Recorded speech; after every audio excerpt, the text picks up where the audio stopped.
السلام علیکم ورحمۃ اللہ تعالی وبرکاتہ۔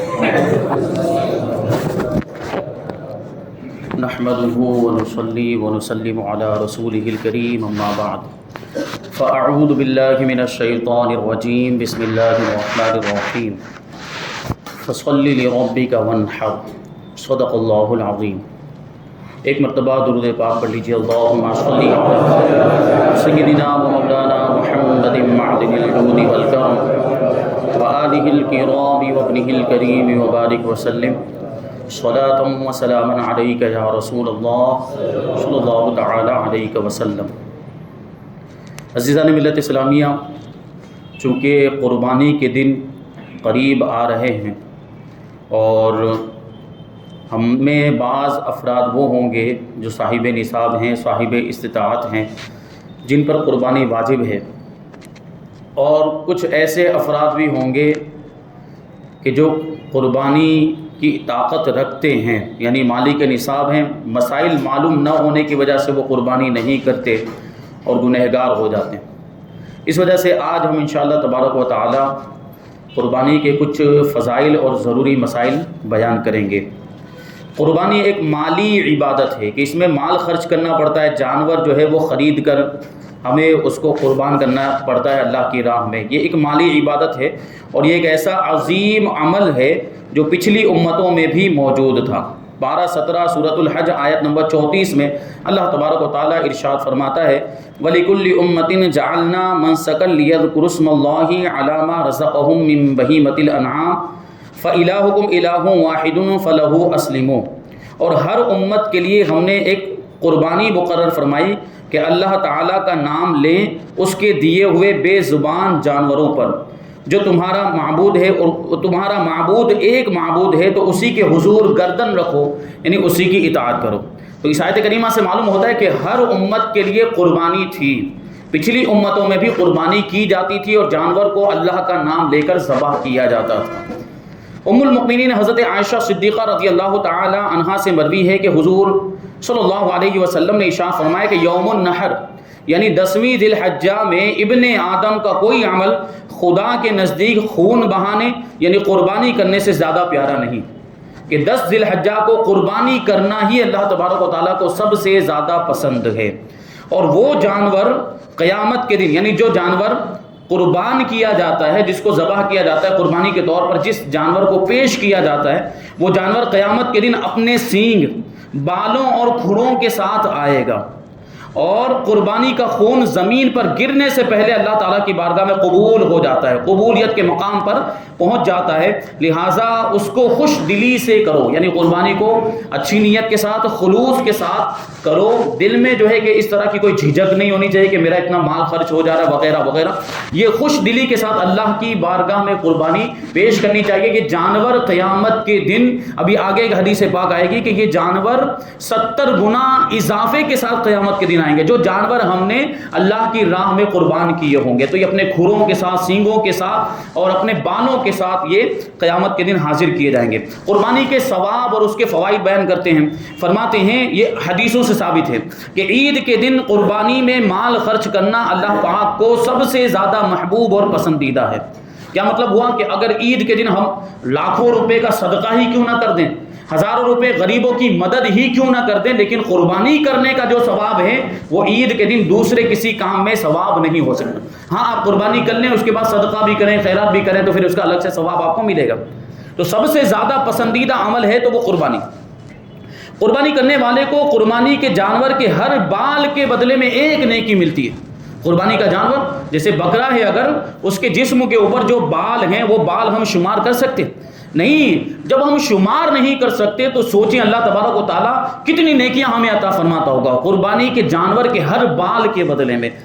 اور فرماتے جو ثواب کی خاطر خوش دلی سے قربانی کرے گا تو وہ اس کے لیے جہنم کی آگ سے رکاوٹ ہو جائے گی۔ یہ قربانی جہنم کی آگ سے بچائے گی اس کو۔ پھر فرماتے قربانی نیکیوں کے پلے میں رکھی جائے گی جس سے نیکیوں کا پلہ بھاری ہو جائے گا۔ قربانی کرنے والے کے لیے اس کی قربانی سواری بن جائے گی جس کے ذریعے وہ بآسانی پل صراط سے گزر جائے گا، اور اس کا ہر عضو قربانی پیش کرنے والے کے ہر عضو کے لیے جہنم سے آزادی کا فدیہ بن جائے گا۔ جیسے جانور کے ہاتھ ہیں تو وہ جانور کے ہاتھ قربانی کرنے والے کے ہاتھوں کو جہنم سے بچائیں گے. اور قربانی کے جانور کا سر اگر لے لیں تو قربانی کے جانور کا سر قربانی کرنے والے کے سر کو جہنم کی آگ سے بچائے گا. اسی طرح سارے جسم کے اعضاء باڈی پارٹس کو لے لیں تو قربانی کے جانور کے اعضاء قربانی کرنے والے کے اعضاء کو جہنم کی آگ سے بچائیں گے. کتنا بڑا ثواب ہے. آگے فرماتے ہیں قربانی کے جانور کا خون زمین پر گرتے ہی گناہوں کو بخش دیا جاتا ہے اور بروز قیامت قربانی کا جانور 70 گنا اضافے کے ساتھ میزان عمل میں رکھا جائے گا. ابھی مثال کے طور پر اگر ہم کوئی جانور پیش کرتے ہیں اللہ کی راہ میں، وہ 30 کلو کا ہے، 35 کلو کا ہے، بکرا ہے، تو یہ 70 گنا اضافے کے ساتھ، یعنی اس کو بڑھا دیا جائے گا، یہ بڑا ہو جائے گا اور پھر اس کو میزان عمل میں رکھا جائے گا. یعنی پھر سوچیں آپ 70 گنا اضافہ ہو گیا تو کتنا وزنی ہو جائے گا. اور جب یہ اتنا وزنی جانور یہ میزان عمل میں رکھا جائے گا، جو وہ ترازو جس میں اعمال تولے جاتے ہیں، نیکیوں کے پلے میں جب 70 گنا بڑھانے کے بعد قربانی کے جانور کو نیکیوں کے پلے میں رکھا جائے گا تو کیا وہ پلہ بھاری نہیں ہوگا؟ یقیناً بھاری ہو جائے گا. تو یہ سب فضیلتیں ہیں. فرماتے ہیں استطاعت ہونے کے باوجود قربانی نہ کرنے کے کیا نقصانات ہیں. طاقت ہے، قربانی واجب ہو چکی، اس کے باوجود کوئی قربانی نہیں کرتا ہے تو یہ بہت برا عمل ہے اور ایسا کرنے والا سخت گنہگار ہے. فرماتے ہیں قربانی کی طاقت ہونے کے باوجود قربانی نہ کرنے والے کے بارے میں حضور پاک صلی اللہ علیہ وسلم نے ناراضگی کا اظہار کرتے ہوئے فرمایا جس شخص میں قربانی کرنے کی استطاعت ہو پھر بھی وہ قربانی نہ کرے تو وہ ہماری عیدگاہ کے قریب نہ آئے. سخت ناراضگی کا اظہار.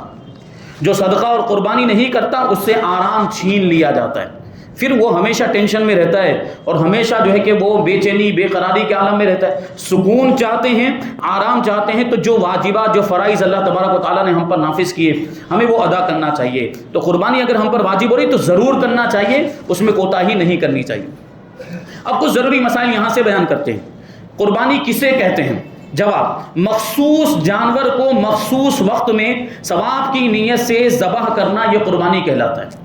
یعنی وہ جو 3 دن ہیں قربانی کے، ان 3 دنوں میں جو قربانی کے جانور بیان کیے کہ گائے، بھینس، اونٹ اور بیل یا بکرا، یہ جو جانور ہیں قربانی کے، ان کو ذبح کرنا یہ قربانی کہلاتا ہے. اور قربانی کس پر واجب ہے؟ جواب دیتے ہیں کہ قربانی ہر اس بالغ مقیم مسلمان مرد و عورت پر واجب ہے جو مالک نصاب ہو. اب یہاں پہ غور کرتے ہوئے چلنا ہے. بالغ فرمایا، اس کا مطلب یہ کہ نابالغ پر قربانی واجب نہیں. مقیم فرمایا یعنی جو اپنے وطن کے اندر موجود ہو یا جو ہے کہ سفر کرنے کے بعد، شرعی سفر کرنے کے بعد کسی جگہ پر پہنچا اور وہاں 15 دن یا اس سے زیادہ ٹھہرنے کا ارادہ ہے تو وہ مقیم ہو گیا. مقیم کے اندر اگر دوسرے شرائط پائے جا رہے ہیں تو اس پر قربانی واجب ہوگی. لیکن اگر کوئی شخص مسافر ہے، 92.5 کلومیٹر یا اس سے زیادہ کے سفر پر چلا گیا ہے تو اب اس پر قربانی واجب نہیں ہے. اور کہتے ہیں مسلمان، ظاہر سی بات ہے غیر مسلم تو شریعت کا مکلف ہی نہیں ہے، جو کافر ہیں ان پر شریعت کے احکام نافذ ہی نہیں ہوتے تو ان پر قربانی بھی واجب نہیں، ان کا قربانی سے کوئی لینا دینا ہی نہیں. قربانی تو مسلمانوں کے لیے ہے اور جو صاحب نصاب ہو، مالک نصاب ہو. ابھی بتاتے ہیں مالک نصاب ہونے سے مراد یہ ہے کہ اس شخص کے پاس 7.5 تولہ سونا یا 52.5 تولہ چاندی یا اتنی مالیت کی رقم یا اتنی مالیت کا تجارت کا مال ہو یا اتنی مالیت کا حاجت اصلیہ کے علاوہ سامان ہو اور اس پر اللہ پاک یا بندوں کا اتنا قرضہ نہ ہو جسے ادا کر کے بیان کردہ نصاب باقی نہ رہے. 52.5 تولہ چاندی، یہ اس کا جو ابھی کے انگریزی وزن کے اعتبار سے جو وزن بنتا ہے وہ ہے 653 گرام 184 ملی گرام. یہ روزانہ کے اعتبار سے جو ہے کہ اس کا ریٹ چاندی کا جو نیٹ پر آتا ہے، آپ اس کو سرچ کر کے دیکھ سکتے ہیں کہ ابھی کتنا چل رہا ہے اور معلوم کریں 653 گرام 184 ملی گرام میں اس کو ملٹیپلائی کریں تو آپ کو پتہ چل جائے گا کہ آج کے حساب سے اس کی قیمت کیا بن رہی. تقریباً 42-43 ہزار روپے اس کی قیمت بنتی ہے. تو اگر کسی کے پاس 42-43 ہزار روپے ہیں یا اتنی چاندی ہے یا سونا چاندی دونوں مل کر یہ 42-43 ہزار روپے بن جاتے ہیں، یا گھر میں کوئی ایسا سامان رکھا ہوا ہے جو استعمال میں نہیں آتا، جو ضرورت کا سامان نہیں، حاجت اصلیہ میں نہیں آتا، وہ سامان جو ہے کہ اتنی قیمت کا ہے، یعنی 52.5 تولہ چاندی کے برابر ہو جا رہا ہے تو اس پر بھی قربانی واجب ہے. یہ بات ذہن میں رکھنے کی ضرورت ہے. یا مال تجارت ہے، ہم کاروبار کرتے ہیں، کسی سامان کی لے بیچ کرتے ہیں اور وہ سامان اگر اتنی قیمت کا ہمارے پاس موجود ہے، مال تجارت یہ 52.5 تولہ چاندی کے برابر ہو جا رہا ہے تو پھر قربانی واجب ہے. اور پھر یہ کہ قرضے کو مائنس کیا جائے گا. اگر کوئی مقروض ہے، تو مقروض کا قرضہ جو بھی، جیسے مثال کے طور پر ابھی کسی کے پاس 5 لاکھ روپے ہیں لیکن اس کے اوپر 4 لاکھ روپے کا قرضہ ہے، تو یہ 4 لاکھ روپے مائنس ہو جائیں گے. 4 لاکھ مائنس کرنے کے بعد دیکھیں گے کتنے بچتے ہیں. تو 5 لاکھ میں سے 4 لاکھ روپے مائنس کرے کتنے بچے؟ 1 لاکھ روپے. اب دیکھا جائے گا نصاب بچتا ہے کہ نہیں بچتا. یقیناً 1 لاکھ روپے کا تو نصاب ہے ہی ہے، اس پر قربانی واجب. لیکن قرضے کو مائنس کرنے کے بعد اگر نصاب نہیں بچتا ہے تو پھر اس پر قربانی واجب نہیں. جیسے کہ 5 لاکھ روپے کا قرضہ ہے، لیکن 5 لاکھ روپے اس کے پاس موجود ہے لیکن اس کے پاس 4,80,000 روپے کا قرضہ ہے اس کے اوپر.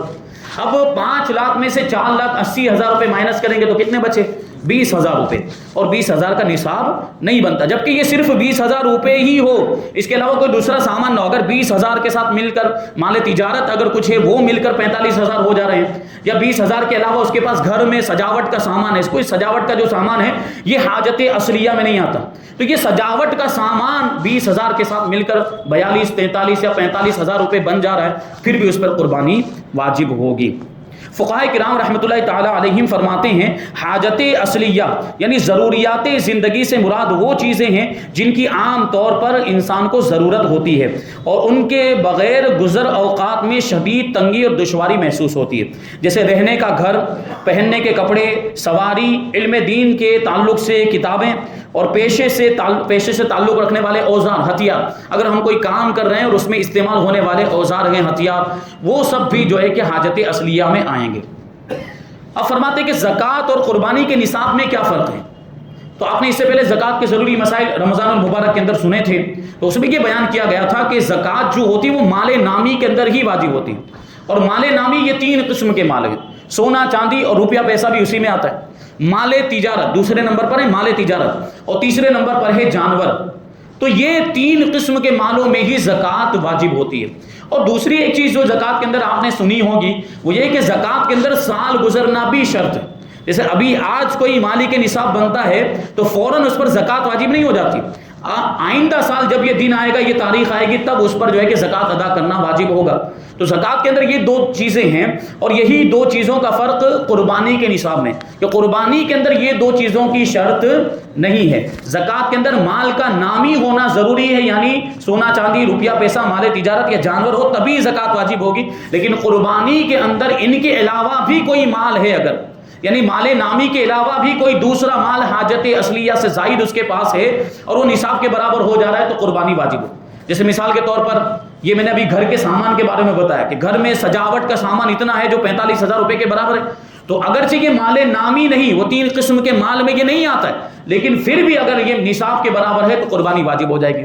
بسا اوقات ایسا ہوتا ہے کہ انسان کے پاس ایکسٹرا مکان ہوتا ہے، زائد مکان ہوتا ہے جو اس میں رہتا نہیں ہے اور وہ اس کی حاجت میں شامل نہیں ہے. دوسرا ایکسٹرا مکان ہے، یہ جس میں رہتا ہے وہ مکان الگ ہے، اور ایکسٹرا مکان مثال کے طور پر کرائے پر دیا ہوا یا ویسے ہی پڑا ہوا استعمال میں نہیں آتا تو اس پر بھی قربانی واجب.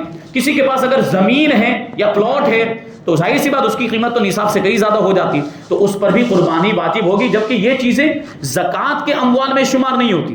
یعنی اگر مکان ہے، ایکسٹرا مکان ہی کیوں نہ ہو، اس پر زکوٰۃ واجب نہیں ہوتی. زمین پر بھی زکوٰۃ واجب نہیں ہوتی. لیکن اگر کسی کے پاس زمین ہے یا مکان ہے یا مال غیر نامی دوسرا کوئی ہے جو نصاب کے برابر یا اس سے زیادہ ہے تو قربانی واجب ہوتی ہے.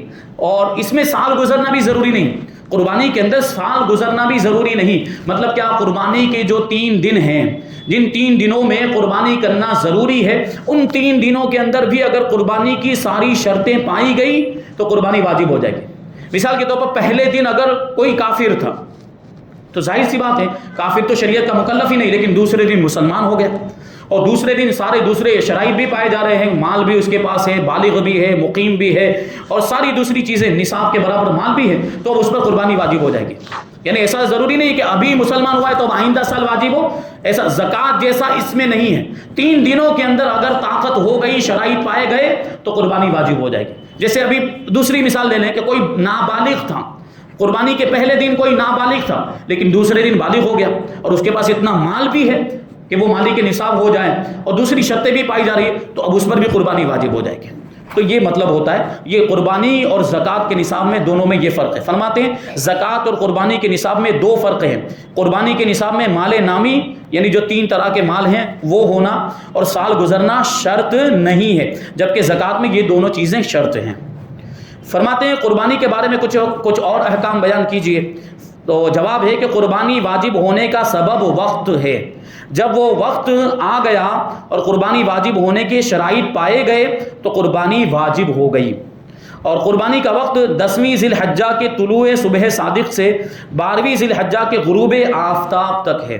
یعنی 10 تاریخ اسلامی تاریخ کے اعتبار سے 10ویں چاند کی صبح صادق سے لے کر 12ویں چاند، یہ ذی الحجہ کا مہینہ ابھی آئے گا، ذی الحجہ کے مہینے کی 12ویں تاریخ کے غروب آفتاب سے پہلے تک قربانی کی جا سکتی ہے. یعنی 3 دن اور 2 راتیں. اور جو لوگ شہر میں رہتے ہیں، شہر کے رہنے والے ہیں، مقیم ہیں، ان کے لیے شرط یہ ہے کہ نماز عید کے بعد قربانی کریں. شہر کے رہنے والے عید کی نماز سے پہلے قربانی نہیں کر سکتے، جائز نہیں ہے. اور دیہات میں جو رہتے ہیں، جہاں عید کی نماز نہیں ہوتی، گاؤں میں رہتے ہیں، وہ صبح صادق کے بعد بھی قربانی کرنا چاہیں تو کر سکتے ہیں. یہ پہلے دن کی بات چل رہی، جبکہ دوسرے دن کیا جا سکتا ہے. دوسرے دن، تیسرے دن صبح صادق کے بعد بھی آپ قربانی کر سکتے ہیں. اب ایک سوال یہ آ جاتا ہے کہ رات میں اگر کوئی قربانی کرنا چاہے تو کر سکتا ہے کہ نہیں؟ رات میں جیسے بیچ میں 2 راتیں آتی ہیں، یہ 3 دن کے اندر بیچ میں 2 راتیں آتی ہیں، تو 2 راتوں میں اگر کوئی قربانی کرنا چاہے تو کر سکتا ہے. علماء نے اس کو مکروہ لکھا ہے. رات میں جانور ذبح نہیں کرنا چاہیے، رات میں قربانی نہیں کرنی چاہیے، اس کو مکروہ لکھا ہے. تو بہرحال بچنا چاہیے. لیکن اس زمانے میں اگر کوئی کرنا چاہے تو کر سکتا ہے، کیونکہ جو کراہت ہے وہ کراہت اس وجہ سے تھی کہ پرانے زمانے میں یہ روشنی کا ایسا انتظام نہیں ہوتا تھا. وہ پرانے زمانے میں یا تو چراغ جلائے جاتے تھے، یا دیے جلائے جاتے تھے، یا موم بتیاں وغیرہ جلائی جاتی تھی رات میں، اور اس کا اتنا اجالا، اتنی روشنی نہیں ہوتی تھی کہ جانور کو صحیح طور پر ذبح کیا جا سکے. یہ ممکن تھا اندھیرے کی وجہ سے کوئی غلطی ہو جائے ذبح کرنے میں، جو رگیں کٹنی چاہیے جانور کی وہ رگیں نہ کٹ پائیں اندھیرے کی وجہ سے. اس لیے علماء نے حکم دیا تھا کہ رات میں ذبح نہیں کرنا چاہیے، رات میں ذبح کرنا مکروہ ہے، رات میں قربانی کرنا مکروہ ہے. اس کی وجہ یہی تھی کہ اندھیرا ہونے کی وجہ سے غلطی ہو سکتی. جہاں سے ذبح کرنا چاہیے، جیسے یہاں پہ حلقم، یہاں جو ذبح کرنے کی جگہ ہو سکتے ہیں اوپر سے کاٹنا شروع کر دے جہاں سے کاٹنا نہیں چاہیے. اور 4 رگیں جو بتائی جاتی ہیں ان میں سے کم 3 رگوں کا کٹنا ضروری ہے. اب یہ اندھیرے کی وجہ سے ہو سکتا ہے 2 ہی رگیں کٹی ہوں تو جانور حلال نہیں ہو پائے گا.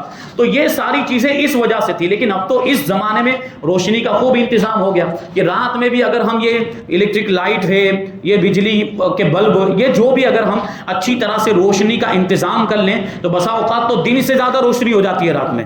تو اگر روشنی کا خوب اچھی طرح انتظام ہے کہ اس طرح کی کوئی غلطی نہیں ہو سکتی ہے ذبح کرنے میں، تو رات میں ذبح کرنا بھی جائز ہے. تو یہ قربانی کے دن بتائے گئے.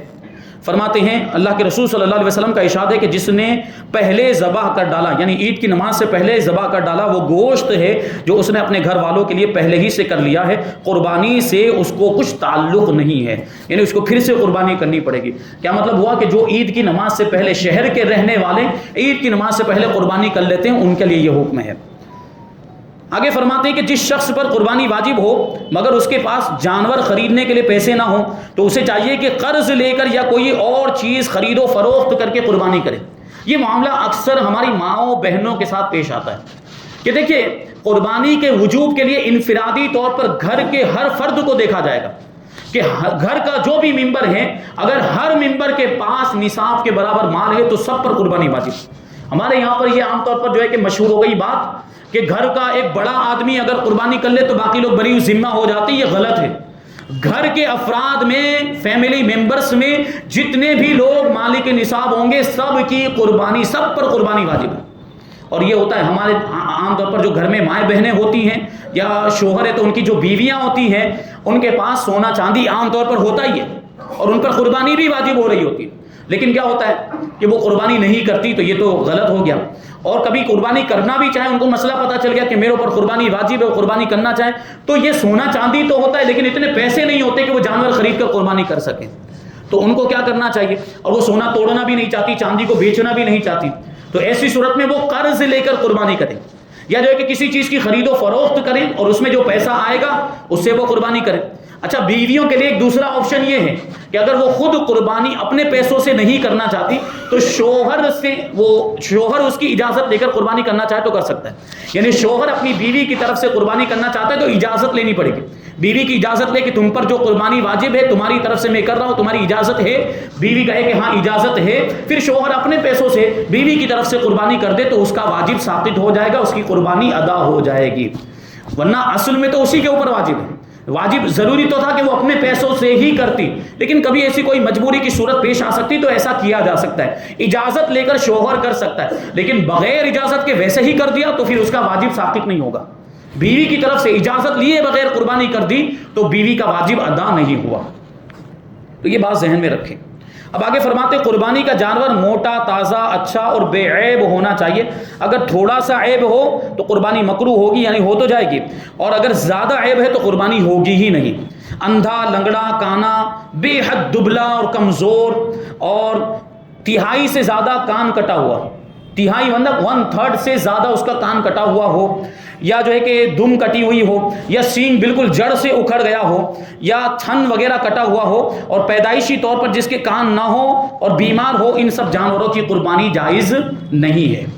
قربانی کے جانور میں اونٹ کی عمر 5 سال ہے، گائے کی عمر 2 سال ہے، اور بکرے کی 1 سال ہونا ضروری ہے۔ کیا مطلب ہوا کہ یہ 5 سال بتایا، یعنی اونٹ کی عمر 5 سال کا مطلب 5 سال مکمل ہو جانے چاہیے اور چھٹا شروع ہو چکا ہو، یہ عمر ہے۔ اور گائے وغیرہ میں گائے بھینس اس میں آ گیا، ان کی جو 2 سال عمر بتائی گئی کا مطلب یہ ہے کہ 2 سال مکمل ہو چکے ہوں اور تیسرا شروع ہو چکا ہو۔ اور بکرے کی جو عمر 1 سال بتائی جاتی ہے تو 1 سال مکمل ہو چکا ہو اور دوسرا شروع ہو چکا ہو، اس سے کم ہو تو قربانی نہیں ہو سکتی۔ البتہ دمبا یا بھیڑ مطلب جس کو ہم لوگ گھیٹا کہتے ہیں، وہ اگر 6 سال کا بچہ بھی ہو جو دیکھنے میں 1 سال جتنا لگتا ہو تو اس کی قربانی جائز، لیکن یہ صرف دمبے کے بچے کے بارے میں ہے، اور بھیڑ کے بارے میں، بکرے کے اندر یہ حکم نہیں ہوگا۔ یعنی بکرے کا بچہ اگر 6 مہینے کا دیکھنے میں 1 سال کا لگتا ہے اس کی قربانی نہیں ہو سکتی، کیونکہ حدیث میں آیا، اور حدیث میں جس چیز کو بیان کیا گیا ہم اسی پر جو ہے کہ اکتفا کریں گے۔ تو حدیث میں صرف یہ 2 چیزوں کے بارے میں بتایا گیا کہ دمبے کا بچہ ہے، یا جو ہے کہ بھیڑ کا بچہ جو 6 مہینے کا لیکن دیکھنے میں سال بھر کا لگتا ہے تو اس کی قربانی جائز ہے۔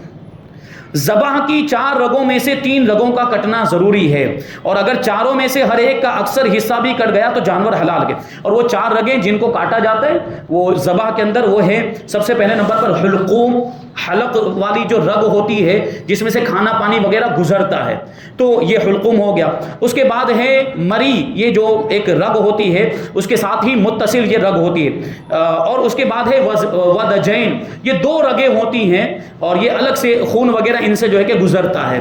تو یہ چاروں رگوں کو یہ ذبح کرنے میں کاٹا جاتا ہے، تو چاروں رگوں کا اکثر حصہ یعنی 3 رگیں اگر کٹ گئی ہیں تو جانور حلال ہو جائے گا، لیکن اگر 3 سے بھی کم کٹی ہے، یعنی 2 ہی کٹی ہیں یا 1 ہی کٹی ہے تو جانور حلال نہیں ہوگا۔ البتہ کبھی ایسا ہو سکتا ہے کہ چاروں رگوں پر ایک ساتھ میں چھری جو ہے اس نے چلائی اور چاروں رگیں پوری نہیں کٹی ہے لیکن ان کا اکثر حصہ کٹ گیا۔ جیسے مثال کے طور پر یہ رگ ہے، اس کو یہاں سے کاٹنا شروع کیا تو کٹتے کٹتے یہ نیچے تک تھوڑا سا حصہ باقی رہ گیا، اکثر حصہ اس کا کٹ گیا، یہ رگ کا اکثر حصہ کٹ گیا، تھوڑا سا حصہ نیچے کا باقی رہ گیا، اور چاروں رگوں کے ساتھ یہی معاملہ ہوا، یعنی چاروں رگوں کا اکثر حصہ کٹ گیا، صرف تھوڑا سا جڑا ہوا رہ گیا تو وہ جانور حلال ہے۔ لیکن اکثر حصہ نہیں کٹا ہے، آدھا ہی کٹا یا آدھے سے بھی کم کٹا ہے، تو ایسی صورت میں وہ جانور حلال نہیں ہوگا۔